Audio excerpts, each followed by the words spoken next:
जय श्री कृष्णा। कैसे हैं आप लोग फ्रेंड्स? आज की चर्चा काफ़ी महत्वपूर्ण होने जा रही है।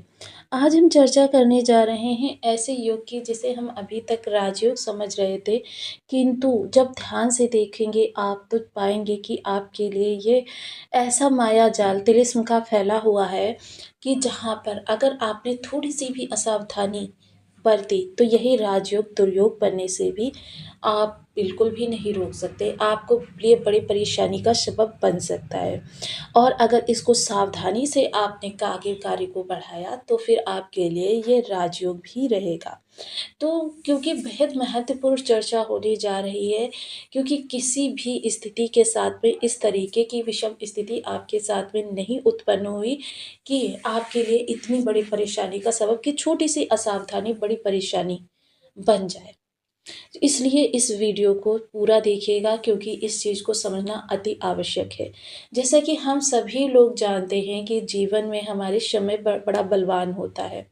वही अर्जुन थे जिन्होंने महाभारत में धुरंधर योद्धाओं को अकेले ही परास्त किया था। वही अर्जुन थे जो भगवान कृष्ण के संरक्षण में बड़े से बड़े योद्धा को अपनी गांडीव से टंकार से भयभीत कर देते थे। और वही अर्जुन जब गोपिकाओं को द्वारिकापुरी लेकर जा रहे थे तो भील नामक जाति के द्वारा इन पर आक्रमण किया जाना और गोपिकाओं का हरण करना उन्हीं अर्जुन के साथ हुआ था। इसलिए देखिए समय बहुत बलवान होता है और इस बलवान समय के अधीन हम सभी लोग हैं और इस समय का निर्माण करते हैं नवग्रह। और नवग्रह जो होते हैं ये हमारे जीवन में इस समय पर ऐसे तिलिस्म का माया जाल हमारे ऊपर फेंका है कि जिसको हमें 45 डेज तक भोगना होगा। बहुत ही विषम परिस्थिति या कह सकते हैं, देखिए है तो ये राजयोग और राजयोग ही इस समय आपके लिए थोड़ी सी, क्योंकि हमारे कर्म ही निर्धारित करते हैं कि हमारे लिए वो चीज़ राजयोग में तब्दील होगी या दुर्योग में तब्दील होगी, और इसको डिकोड करना बहुत आवश्यक है। जैसे कि हम सभी लोग जानते हैं शुक्र सूर्य बुध इस समय पर आपके भाग्य भाव में विराजित है और मंगल देव भी 16 जनवरी 2025 को इसी भाव में आ जाएंगे।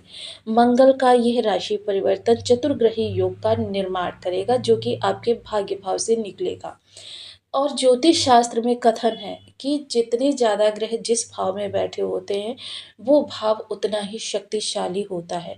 अब यह भाव इतना ज़्यादा शक्तिशाली है जिसका प्रभाव समस्त 12 भावों से हमको प्राप्त होना है, किंतु देखिए गुरु ने वक्र अवस्था में अपना राशि परिवर्तन किया था और राशि परिवर्तन करके ये आ गए थे मिथुन राशि में। मिथुन राशि से गुरु ने इन ग्रहों के साथ षडाष्टक योग का निर्माण किया। वहीं गुरु देखिए एक सकारात्मक प्लेनेट है, अमृत तुल्य ग्रह है कि अगर जीवन में सकारात्मकता ना हो तो अपार धन होने के बाद भी जीवन नर्क के समान हो जाता है। केतु महाराज का षडाष्टक योग, केतु महाराज भी एक सात्विक प्लेनेट है, इनका भी इन ग्रहों के साथ षडाष्टक योग भाग्य में बैठे हुए ग्रहों के साथ बन रहा है। अब आपने देखा कितना बड़ा मायाजाल कि सात्विकता के दोनों ही प्लैनेट्स इस समय इन ग्रहों के साथ दुर्योग का निर्माण कर रहे हैं। वहीं अगर गुरु के संबंधों की चर्चा करें तो गुरु और शुक्र के संबंध जो है वह सम संबंध हैं। गुरु और सूर्य के जो संबंध हैं वो मित्रवत हैं। सूर्य राजा हैं और गुरु उनके मंत्री हैं यानी सलाहकार। वहीं अगर चर्चा करें इस समय पर बुध के साथ तो बुध के साथ गुरु के शत्रुवत संबंध हैं और बुध की ही राशि में गुरुदेव विराजित हो रहे हैं। अगर चर्चा करें मंगल के साथ तो देखिए मंगल सेनापति हैं, गुरु मंत्री हैं, तो इनके मित्रवत संबंध हैं। अब इस आधार पर भी अब जब ये आमने सामने होंगे षडाष्टक योग बाध्य कर देता है ग्रहों के शत्रुवत व्यवहार करने के लिए। तो इस समय पर इन ग्रहों का जो ये शत्रुवत व्यवहार बनेगा यह आपको किस तरीके से डिकोड करना है, पहले जानेंगे केतु की स्थिति। केतु महाराज एक उदासीन प्रवृत्ति के ग्रह हैं। आपको डिमोटिवेट करने का कार्य करते हैं, डिट्रैक्शन आपके अंदर उत्पन्न करते हैं। यानी कि यह उदासीन है, तो इनके लिए किसी भी ग्रह के साथ ना तो शत्रुवत कोई संबंध होता है, ना ही मित्रवत कोई संबंध होता है। ये आसपास के इन्वायरमेंट के आधार पर देखिए, जैसे सन्यासी को जब आप छेड़ेंगे तभी उसका प्रत्युत्तर मिलेगा, जब उसके आप नतमस्तक होंगे तब वरदान मिलेगा। तो यहाँ पर देखिए, केतु के जो संबंध हैं इन्वायरमेंट के आधार पर प्रभावित होते हैं। अब केतु का यहाँ पर जब षडाष्टक योग इन ग्रहों के साथ बन रहा है, और एक चीज और जान लीजिए कि केतु के प्रभाव चाहे अच्छे हों या बुरे, बहुत बड़े वाले होते हैं, छोटे नहीं होते हैं। इसलिए हमको इस समय पर 45 दिन बहुत सतर्क होकर आगे अपने कार्यों को बढ़ाना है। अपनी मनोवृत्ति पर पूर्ण नियंत्रण रखना है, क्योंकि यदि ऐसा नहीं किया तो हमारे जीवन को ध्वस्त होने से भी कोई नहीं रोक सकता। तो चर्चा को पूर्ण विस्तार से जानेंगे कि क्या स्थितियों को हमें इस समय पर सॉल्व करना होगा। बने रहिए हमारे साथ इस वीडियो में, एंड तक आपको बहुत कुछ जानने के लिए मिलेगा। वीडियो बहुत ज्ञानवर्धक होने वाला है। यदि आपकी लग्न में कुंडली के प्रथम भाव में 2 नंबर बना हुआ है तो ये राशिफल आपके लिए है। यदि कुंडली में कहीं भी चंद्रमा के साथ 2 नंबर बना हुआ है तो ये राशिफल आपके लिए है। कुंडली ना होने की स्थिति में आप इसे नाम राशि से भी देख सकते हैं। यदि अभी तक आपने अपने इस चैनल को सब्सक्राइब नहीं किया है तो प्लीज़ सब्सक्राइब कर लीजिए, वीडियो को लाइक कर दीजिए, चैनल को शेयर कर दीजिए। इससे होगा क्या कि हमारे आने वाले हर वीडियो की नोटिफिकेशन मिल सकेगी आपको सबसे पहले। एक प्यारा सा कमेंट करना बिल्कुल ना भूलें। कमेंट से हमें बहुत मोटिवेशन मिलता है, हौसला मिलता है, और ये पता चलता है कि आप और क्या जानना चाहते हैं। तो जैसे कि हमने देखा कि शुक्र, सूर्य, बुध के साथ में, मंगल के साथ में, और केतु और गुरु दोनों का ही षडाष्टक योग बना हुआ है। हालांकि देखिए, इस समय सकारात्मकता का प्रतिशत काफ़ी हद तक कम रहने वाला है, लेकिन फिर भी स्थितियां जो हैं आप नियंत्रित कर सकते हैं। सबसे पहले देखिए, मंगल का होना आपके अंदर अति उत्साह, अति क्रोध, दोनों ही चीज़ों को संचरित करेगा। अति उत्साह में और अति क्रोध में कोई भी निर्णय ना लें, चाहे वो आपके धन से रिलेटेड हो, किसी से लेन देन से संबंधित, चाहे आपकी प्रॉपर्टी का डिस्प्यूट हो, या प्रॉपर्टी खरीदारी की बात हो, या फिर कोई भी आपके कुटुंबियों से आपके रिलेशंस के मध्य लेन देन की बात हो। आपको इस समय उत्साह में या क्रोध में किसी भी प्रकार का कोई निर्णय नहीं लेना है। आपको बिजनेस से रिलेटेड कोई इश्यूज आ रहे हैं, उसके लिए भी देखिए तुरंत कोई निर्णय नहीं लेना है। पहले आप थोड़ा सा रुकें, थोड़ा सा समझें, चीज़ों का चिंतन करें, विश्लेषण करें, संभव हो तो अपनी किसी वेल विशर से सेकंड ओपिनियन लें, सलाह मशवरा करें। उसके बाद ही देखिए सिक्के के दोनों पहलुओं को, कि अगर आप जो निर्णय ले रहे हैं वो निगेटिव इफेक्ट में गया तो उसका क्या परिणाम हो सकता है। ये सारी चीज़ें जब आप ध्यान में रखकर कार्य को आगे बढ़ाएंगे, तभी आपके लिए लाभ की स्थिति प्रशस्त होगी। जितना बड़ा ये लाभ दिखाई दे रहा है, उतना ही बड़ा दुर्योग षडाष्टक योग के द्वारा बन गया है। अब इन दोनों चीज़ों को समझना परम आवश्यक है।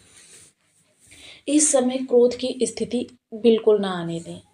देखिए, किसी के साथ वाद विवाद की कोई स्थिति बन रही है तो आपको संयम का, इस समय थोड़ा सा मन उदासीन भी हो सकता है, विचलित भी हो सकता है। इस समय आपको बार बार जब भी कोई छोटी सी भी अप्रिय स्थिति आपके सामने आएगी, तब आपको लगेगा कि भाई सब छोड़ छाड़ के हमको इस समय पर संन्यास ले लेना चाहिए। मन एकदम विरक्त हो जाएगा, खिन्न हो जाएगा। ऐसी स्थिति में आपको उन चेहरों को याद करना होगा जो आपकी जिम्मेदारी पर है। फिर से एक नया उत्साह आपके अंदर संचरित होगा, फिर से आपके अंदर दुगना उत्साह आएगा, फिर से आप खड़े होंगे। यह समय आपके लिए परीक्षा की घड़ी से कम नहीं है, और इस परीक्षा की घड़ी को पार करना मोस्टली, वैसे तो ये आपके लिए ज़्यादा प्रबल रूप से होगा, ये 2 फरवरी तक ज़्यादा प्रबल रहेगा। उसके उपरांत जो है इसके धीरे धीरे प्रभाव कम होते चले जाएंगे। फिर उसके बाद में देखिए, वैसे तो, और अगर पूर्ण रूपेण देखें तो यह आपके लिए 45 डेज़ तक प्रभावित रहेगा, लेकिन 2 फरवरी तक सशक्त रूप से रहने वाला है। और 2 फरवरी तक जब तक सशक्त रूप से रहेगा, तब तक आपके लिए बहुत ज़्यादा संयम, क्योंकि बुद्धि के कारक ग्रह, क्योंकि ये बुद्धि को पूर्ण नियंत्रित कर देते हैं और क्रोध या उत्साह के वशीभूत होकर यह बुद्धि वही आपको दिखाएगी जो आप देखना चाहते हैं। और उसके बाद परिणाम क्या होता है आप सभी लोग जानते हैं। तो इसलिए हर कदम को बहुत फूँक फूँक कर उठाना है, हर स्थिति को हमको समझना है, संचलित करना है और अपने जीवन में हमको इस लाभ की स्थिति को फिर से बरकरार करना है। तो बहुत महत्वपूर्ण चर्चा थी, लेकिन अब यहाँ पर थोड़े से उपायों की चर्चा करते हैं, क्योंकि जब विषमता आती है उसके साथ समाधान भी आता है, लाभ भी आता है, सारी चीज़ें बनती हैं एक साथ में ही। अब जो लोग देखिए पंच देवी देवताओं जो मैं बताने जा रही हूँ, इनमें से किसी की भी पूजा करते हैं तो उनके लिए देखिए कष्ट की स्थिति जो होगी वो ज़्यादा बड़ी नहीं होगी, राहत रहेगी, समाधान भी जल्दी प्राप्त होगा। लेकिन अगर नहीं करते हैं और अब आप प्रारंभ करना चाहते हैं तो एक चीज़ और क्लियर कर दूं कि ये उपाय जो होते हैं या पूजिक विधान जो होते हैं ये थोड़ा लंबे समय तक करने होते हैं, क्योंकि ज्योतिष के अंदर ऐसा कोई भी विधान नहीं है कि आप आज उपाय प्रारंभ करें और आज ही आपको प्रभाव मिलने प्रारंभ हो जाए। इसके लिए सर्वप्रथम गणेश भगवान का गणेश अथर्व स्तोत्र का पाठ कर सकते हैं, आप 3 दुर्वा चढ़ा सकते हैं, गम बीज मंत्र का जाप कर सकते हैं, ओम गंग गणपति नमः का जप कर सकते हैं। हनुमान जी के बारे में हम सभी लोग जानते हैं, सुंदरकांड का पाठ कर सकते हैं, बजरंग बाण का पाठ कर सकते हैं, हनुमान जी को चोला चढ़ा सकते हैं या जो भी आप की इच्छा अनुसार आप पूजन कार्य करते हैं वो कर सकते हैं। तीसरे नंबर पर आ जाते हैं भोलेनाथ जी। भोलेनाथ जी के देखिए पूजा के कई सारे विधान हैं, नमः शिवाय का जाप कर सकते हैं, आप शंकर जी को दुग्धाभिषेक कर सकते हैं, जलाभिषेक कर सकते हैं, बड़े पर्व पर उनकी आराधना कर सकते हैं। विष्णु भगवान गुरुवार का व्रत कर सकते हैं, विष्णु सहस्त्र नाम का पाठ कर सकते हैं, विष्णु देव की आप आराधना कर सकते हैं। माता दुर्गा के बीज मंत्र का दुम बीज